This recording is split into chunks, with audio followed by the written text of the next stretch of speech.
بسم الله الرحمن الرحيم. السلام عليكم في قناتنا الجديدة عبد الحماد. احنا متخصصين في صيانة غسالات الملابس وغسالات الأطباق، وهنتكلم معاكم في القناة دي على الفرق بين الغسالات القديمة اللي هي مطايمة وغسالات الديجيتال، وهنتكلم معاكم عن غسالات التحميل العلوي اللي هي تفتح من فوق اللي هي مسحوق عادي، ازاي تستخدموها وازاي توفروا في المسحوق وازاي تخليها تعيش معاكم أطول فترة ممكنة. هنبدأ معاكم الأول من مقارنة بين الغسالتين اللي هما الزانوسي الأكواتيك والأكوا بلس أو الفيكتوريا الجديدة بتاعت شركة زانوسي. الأكواتيك دي بتايمر بينقل معاكي من A لغاية النهاية خالص، بيعمل عملية الإند. الأكوا بلس ما بتعملش الموضوع دوت. الأكوا بلس أنت بتظبطي أي برنامج من البرامج دوت، وهي الكارتة والسوفت بتاعها بيمشي لغاية الآخر وبيخلص لغاية ما بتقيد معاكي لمبة الإند ديت. الأكواتيك ليها برامج 14 برنامج، 18 برنامج زي ديت، و14 برنامج زي ديت، و20 برنامج زي ديت. الأكوا بلس لأ، الأكوا بلس ليها بالكيلو، 5 كيلو، 6 كيلو، 7 كيلو، لغاية 8 كيلو. في الزانوسي ما عملتش أعلى من كده من الفيكتوريا أو الأكوا بلس.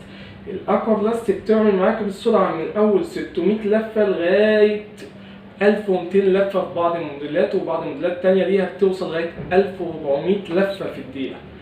خلاص، قوة العصر بتاعتها شديدة قوي، بتطلع طبعا الغسيل أنشف ودرجة الرطوبة بتاعته أعلى كتير من الغسالات الأكواتيك، أو درجة التجفيف بتاعته أعلى كتير من الغسالة الأكواتيك. الغسالة الأكواتيك الموتور بتاعها موتور عادي زي دوت، مفهوش إمكانيات كتيرة إلا ملف وستيتور، ملف ستيتور وموبينة، والتايمر بتاعها الصغير أبو ترامل دوت. اما الغساله الاكوا بلس ديت الموتور بتاعها فيه نظام شربون ونظام تاكو، السرعه بتاعته بتعلى جدا على حسب التحكم اللي بتديه الكارته ليها.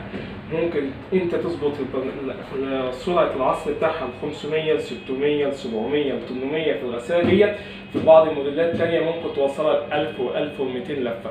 واحنا دايما بنتكلم ان احنا ما نوصلش سرعه العصر بتاعها ل 1000 لفه وال 1200 لفه، عشان بيعمل تهالك للميكانيكا بتاعتها وبيعمل تهالك للموتور بتاعها للشربون بسرعه.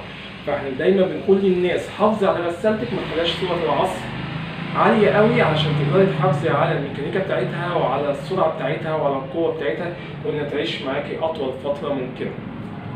الغسالة دي أحجامها واحدة، اللي هي كانت ال 14 وال 18 وال 20 هي حجم واحد بس، هو الحجم ال 5 كيلو، ما بيزيدش عن ال 5 كيلو.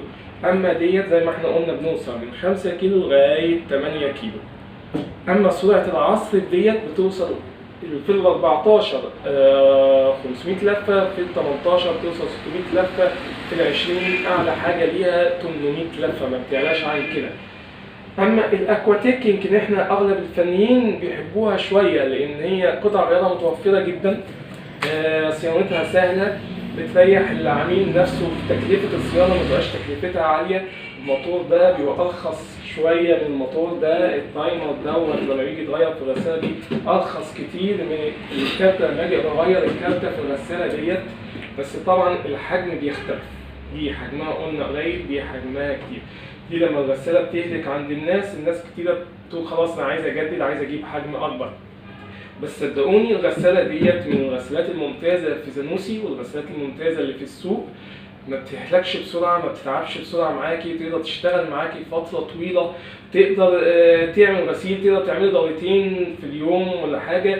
في بعض الناس بيشتغلوا أكتر من كده، بعض الناس يحطوا غسيل ويشيلوا غسيل، أول ما يشيلوا غسيل من هنا يحطوا الجديد على طول، وده أخطر حاجة على الغسالات بتهلك، وده اخطر حاجه على الغسالات بتهلك. وانا بكررها تاني لان فعلا كتير من الناس بيشتكوا ان الغساله تعبت معاهم بسرعه، الغساله مش عارف عملت ايه معاهم.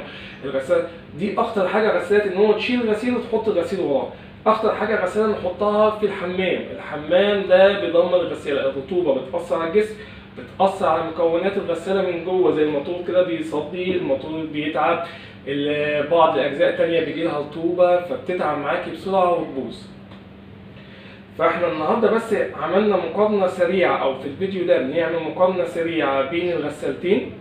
بعد كده ان شاء الله انا هشرح الغساله الاكواتيك بالتفصيل، وهشرح الغساله الفيكتوريا بالتفصيل، وهنشرح الغساله السامسونج او الغسالات التوب لود كل نوع عن حده، اذا كان سامسونج ولا واي بوينت ولا يونيفرسال ولا اي نوع موجود في السوق او موجود عندنا، هنبدأ نشرحه بالتفصيل. هنشرح ازاي استخدامه، ازاي تحافظي عليها، ازاي تخلي الغسيل بتاعك يطلع نظيف. كل دوت تابعونا في قناتنا، اعملوا لايك للفيديو عشان يظهر وينتشر لكل اللي يقدر يستفاد من معلومات الغسالات اللي هنقولها. هنتكلم برضك عن غسالات الاطباق بعد كده، هنتكلم ازاي تحطي الملح والصابون والزيت، ازاي تستخدميها استخدام صح، ازاي تحطي المواعين يطلع معاك نظيف، ازاي ما تخليش المواعين عندك تطلع مجيره او فيها خطوط او تبوظ بعض الكريستال والازايز اللي عند حضرتك. هنتكلم عن كل ده. تابعونا في قناتنا، تابعونا في الفيديوهات بتاعتنا، وهيوصلك كل جديد عن كل ما هو غساله ملابس وكل ما هو غساله اطباق.